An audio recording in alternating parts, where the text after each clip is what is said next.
Au 9e jour d'une campagne de bombardement d'une violence sans précédent sur la bande de Gaza, Médecins sans frontières appelle les autorités israéliennes à faire preuve d'humanité. Mourir sous les bombes à Gaza ne peut pas être la seule option laissée à la population. Au nord, là où les ultimatums des Israéliens se sont multipliés, enjoignant la population de fuir sous peine d'être anéantie, la situation est dramatique. Parmi les gens qui n'ont pas pu fuir, qui ne savent pas où aller, se trouvent des collègues de Médecins sans frontières qui se sont terrés avec leurs familles sur place ou qui continuent autant que possible de soigner les blessés qui affluent dans les hôpitaux. Les hôpitaux sont débordés. Il n'y a désormais plus d'antidouleurs.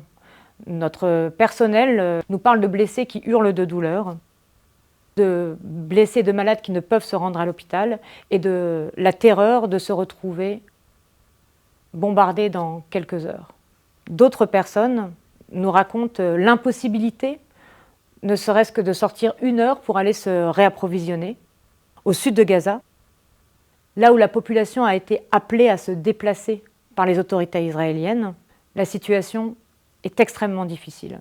Les gens s'entassent dans des campements précaires, improvisés, où l'accès à l'eau, à la nourriture est extrêmement problématique. Les bombardements continuent aussi au sud de Gaza. Ce que nos équipes nous rapportent, c'est une difficulté d'accès à l'eau qui s'aggrave d'heure en heure. La pénurie d'eau à Gaza a atteint aujourd'hui un seuil critique. Les autorités israéliennes, en imposant un blocus total sur Gaza, ont également coupé la possibilité de faire tourner les centrales de traitement et de distribution d'eau. Faute de carburant, il n'y a plus d'eau potable produite aujourd'hui à Gaza.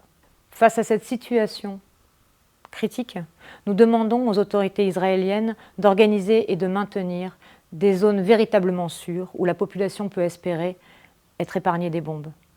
Nous demandons aussi que soit organisée le plus rapidement possible une voie d'évacuation pour que la population qui cherche à se mettre à l'abri, qui cherche à fuir, puisse le faire.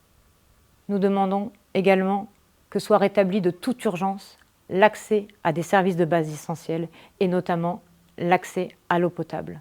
C'est de la survie immédiate de centaines de milliers d'êtres humains, des hommes, des femmes, des enfants, des vieillards, des blessés, des malades, du personnel soignant, du personnel humanitaire dont il est question aujourd'hui.